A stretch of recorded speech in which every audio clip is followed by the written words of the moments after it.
Hello hi welcome back to gold channel. இன்றைக்கி October 23ஆம் தேதி. இன்றைக்கி தங்கம் மற்றும் வெள்ளி இரண்டுமே விலை குறைஞ்சிருந்துச்சு. தங்கம் ஒரு கிராமுக்கு 40 ரூபாய் குறைந்து 11,500 ரூபாய்க்கு ஒரு கிராம் ஆபரண தங்கம் விற்பனை ஆகிட்டு வருது. ஒரு சவரனுக்கு 320 ரூபாய் குறைந்து 92,000 ரூபாய்க்கு ஒரு சவரன் ஆபரண தங்கம் விற்பனை ஆகிட்டு வருது. ஸோ இப்படிப்பட்ட சூழலில் இப்போதைய மாலை நிலவரம் எப்படி இருக்குது, இன்றைக்கி மாலையில் நமக்கு விலை மாற்றங்கள் இருக்குமா அப்படிங்கிறத பற்றி பார்த்துடலாம். ஸோ நேற்றுலேருந்தே பார்த்திங்க அப்படின்னா, அதாவது நேற்று ஈவினிங்லேருந்தே சர்வதேச அளவில் தங்கத்தோட விலையில் ஒரு சின்ன ஏற்றம் இறக்கம் இந்த மாதிரி தான் இருந்துட்டு இருக்குது. ஸோ இன்றைக்கி காலையில் ஒரு 40 ரூபா குறைஞ்சிருந்துச்சு. மறுபடியும் பார்த்திங்க அப்படின்னா சர்வதேச அளவில் ஒரு சின்ன ஏற்றம் தான் போயிருக்குது. ஸோ இந்திய ரூபாயோட மதிப்பு பார்த்திங்க அப்படின்னா 87.87 பைசா அந்த ரேஞ்சில் இருந்துகிட்ருக்கு. ஆனால் சர்வதேச அளவில் ஒரு சின்ன ஏற்றம் போயிருக்கு அப்படிங்கிற காரணத்தினால இன்றைக்கி மாலையில் விலை மாற்றம் இருந்துச்சு அப்படின்னா விலை அதிகரிப்பதற்கான வாய்ப்புகள் தான் இருக்குது.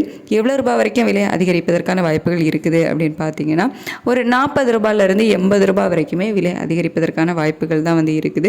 ஸோ இன்றைக்கி ஈவினிங் விலை மாற்றம் இருந்துச்சு, திருப்பியும் ரேட் அப்டேட் பண்ணாங்க அப்படின்னா விலை அதிகரிப்பதற்கான வாய்ப்புகள் தான் இருக்குது.